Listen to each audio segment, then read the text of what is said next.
How's Joe Mixon feeling? Good. So we'll, again, still in the protocol because you got to get through contact practice. Do you expect him to do that? Everything's positive right now, yeah. I guess the last thing is you just need him to go through contact. Yeah. I guess that's the figure out today. Right.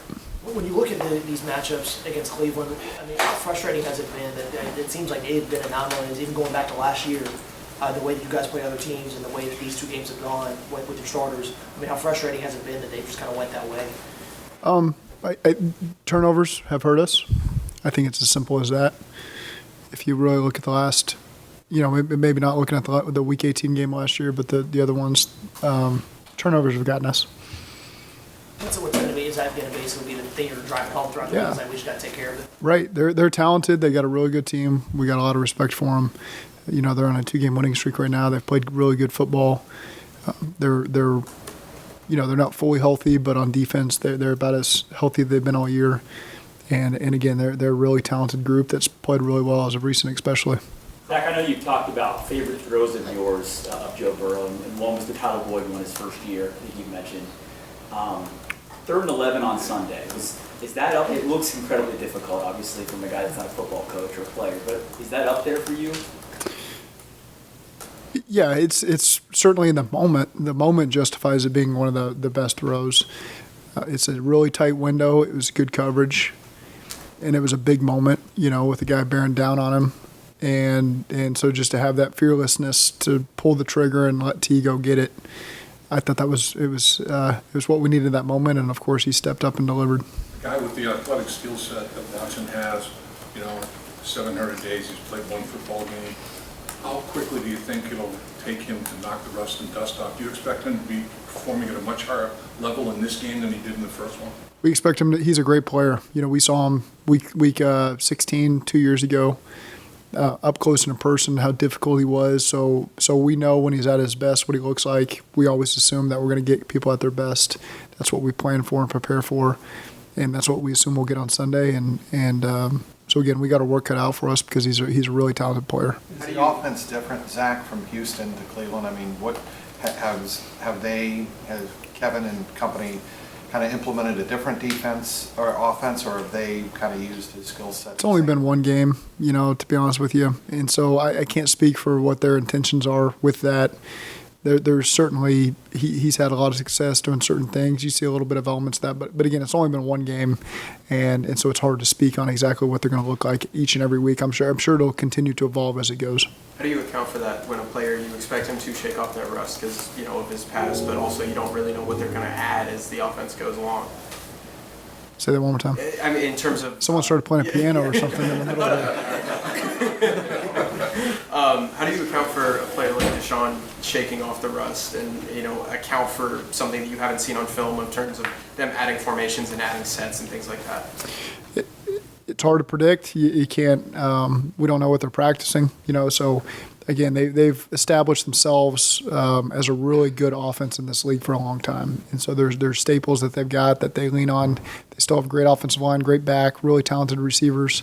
Things that have been their identity for a long time. And so I'm sure there's give and take on things they want to continue to evolve with him and things that they've hung their hat on and been successful over multiple different teams and coaching staffs and Coach Stefanski and Bill Callahan and all those guys, Alex Van Pelt.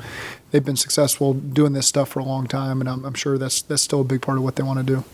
Do you remember your first conversation with Sam Hubbard when you first got this job, and what was it like? I don't.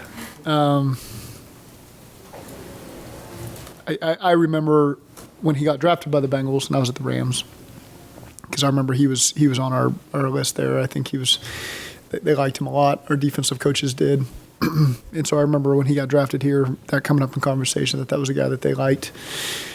But I don't specifically remember my first conversation I had with Sam, no. I know you don't have to game plan against Sam, but if you were, what parts of Sam's games would stress you as an offensive player? We practice against him in training camp, and it's a pain in the butt to run over there.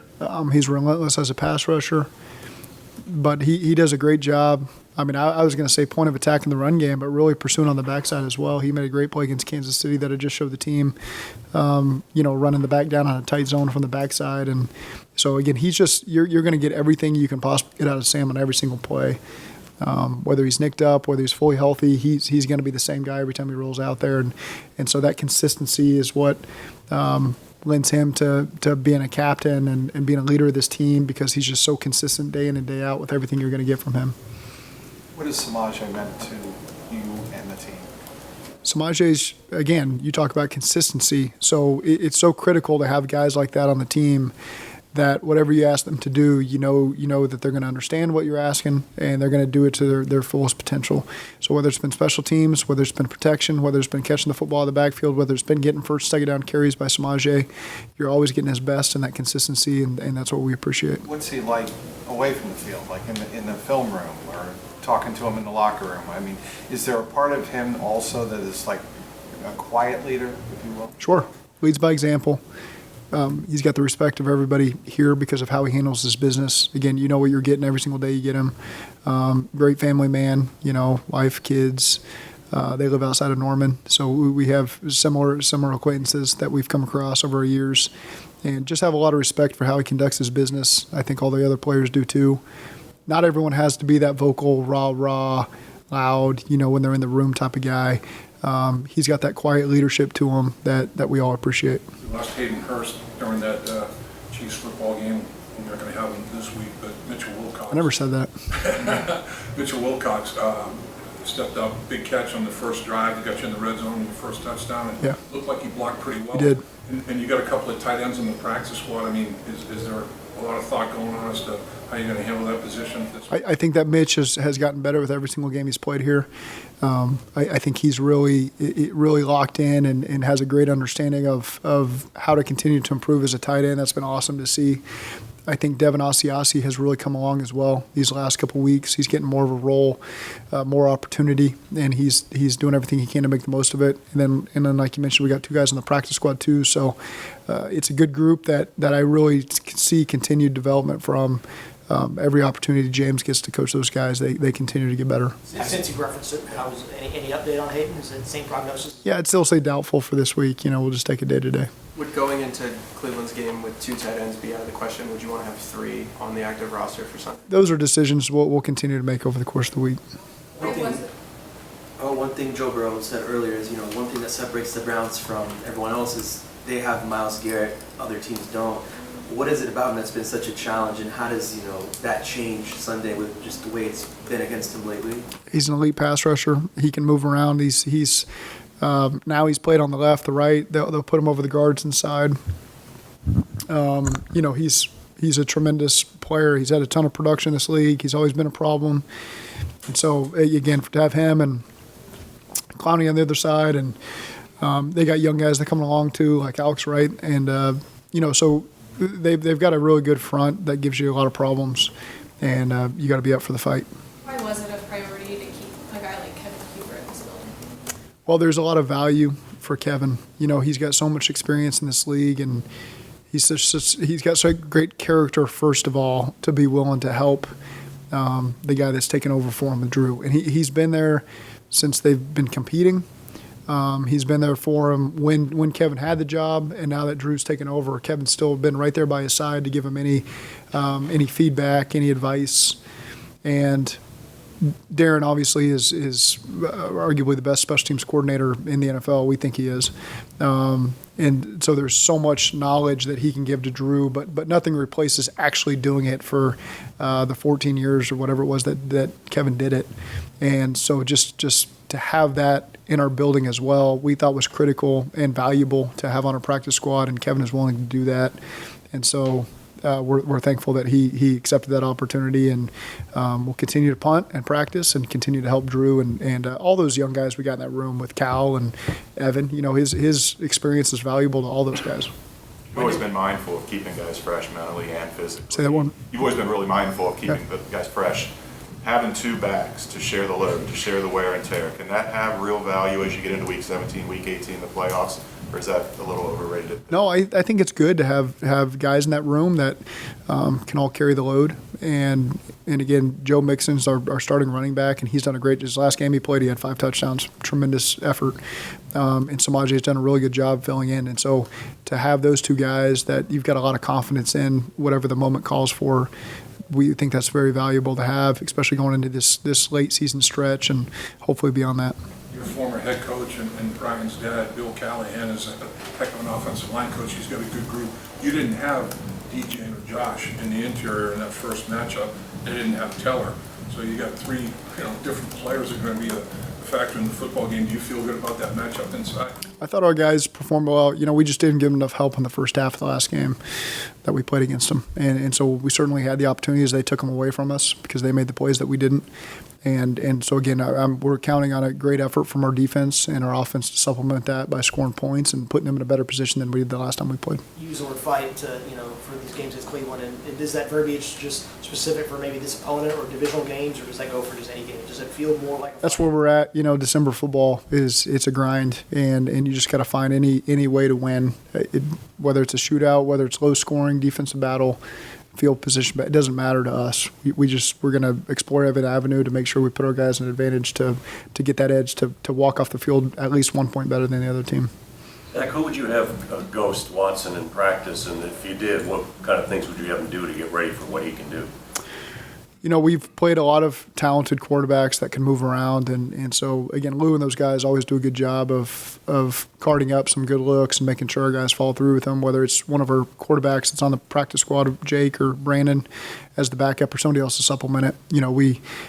There's a lot of reasons to have different people do it, and we just find the best mixture to make sure that we're giving our defense the best look. How unique is it to face a quarterback of his caliber and not have much film on him in this offense? I mean, there's not much out there outside of last. No, it's oftentimes like you'd play a team early in the season, when they've acquired a new quarterback and maybe haven't played much in the preseason, and you're still exploring what they do. Again, this is a really good offense. They're at the top in a lot of statistical categories, points scored. They've been very efficient.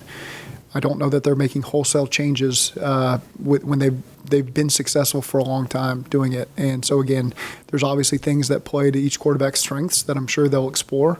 We may find out about them as they happen. There's things that you got to prepare for that you assume may happen. But, again, they've got a really good coaching staff that's done a good job putting those guys in good position, and we got to be ready for anything they can throw at us. Zach, where have you seen the most growth from Joe Burrow? We talked about his vision with him a little bit and his legs. He said he's running more. He likes that. But where have you seen the most growth with him? He's been as consistent. He took us to a Super Bowl last year, so it's the growth. He just continues to see looks over and over. The dialogue I have with him is the expectation of how the game's going to be played. You always want to have that killer instinct that we're going to go score 60 points and score in every possession. I think it's also critical to have that dialogue open to captains on how I envision the game being played, what their strengths are, and prepare them for any moment. He does a great job taking that in and understanding that, and he gives really good feedback in that quarterback room to pitch. I think he's always been really good at that. I think now he just continues to. I don't know if feel free is the right word, but he does a great job with the communication, the dialogue with Pitch and Brian and myself, and to where we're always on the same page when we walk on the field on Sunday. He knows the expectations for the plays we call, what the intent is, what we're trying to achieve. He does a great job playing fast. I think that's something he's always excelled in, but this year he's played even faster. And what I mean by that is maybe skipping through progression to get somebody a better opportunity later in the progression than just going 1, 2, 3, kind of cookie cutter read. He sees coverages, he diagnoses them quickly and gets the ball, to the void to give our guys maximum yardage. Instead of just hanging on to the ball and launching deep balls all day, he does a really good job of helping our offensive line by spitting the ball out quick and putting guys in advantageous situations to keep us efficient on first and second down. That's critical for us as play callers. On that 3rd and 11, the play that clinched the game, as a former quarterback, to see him with the defensive tackle bearing down on him, they run that TE twist and they get the tackle free. And the route, it's like a slant cross combination. The way he waited, first window wasn't, wait till a little longer. Yeah. For him to do that and then make the throw he made, how do you rank something? Yeah, the composure in the moment is critical. It's not normal. It's a lot of quarterbacks would have bailed out of there. and tried to salvage the play. The play call was not complicated. It was slant flat. Everybody who's played middle school football has run the concept before. It hit a later window than normal, and if he'd thrown it sooner on 3rd and 11, it might not have gotten there. T would have had to break some tackles there to get that yardage, and so waiting a little bit longer allowed him to get a little more depth and get us the 13 yards we needed on 3rd and 11. You obviously like what you've built here, and you've had all this I do. success recently. Yeah, I like what we've built. This has nothing to do with me. Did you scratch your head how any team could win 5 in a row against this team? I didn't understand the question at first. Yeah, just take it one game at a time. That's the same thing we deal with every single week, and we really just reflect back, not on the previous games, but just the last time we played them. That's something you certainly take into account. And again, they've got a lot of talent. Coached, played for some of these guys. They got on that staff. Always been in contact with Stefanski before he even got this job. Have a lot of respect for him. So it's a really good football team. They're really well coached. They have great talent. And so, again, we always know it's a battle when we play them, and we got to find a way to come out on top.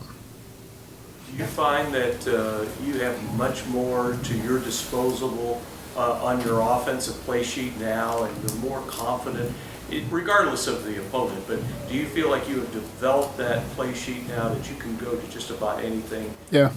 I'd argue we're as simple as we've ever been, to be quite honest with you. We've got a lot of confidence in the things we ask to do. We can tweak it. We can dress it up. There's obviously game plan things you're always going to put in. But at the end of the day, it's our bread and butter stuff that our guys are confident in. And when you've got great players, you just want them to feel confident in what they've done over and over and over. And we certainly make adjustments and tweaks as the games go. But, it's you found yourself having to be less complicated the better your players are, and just put them in spots to go make plays, and that's what our guys have done.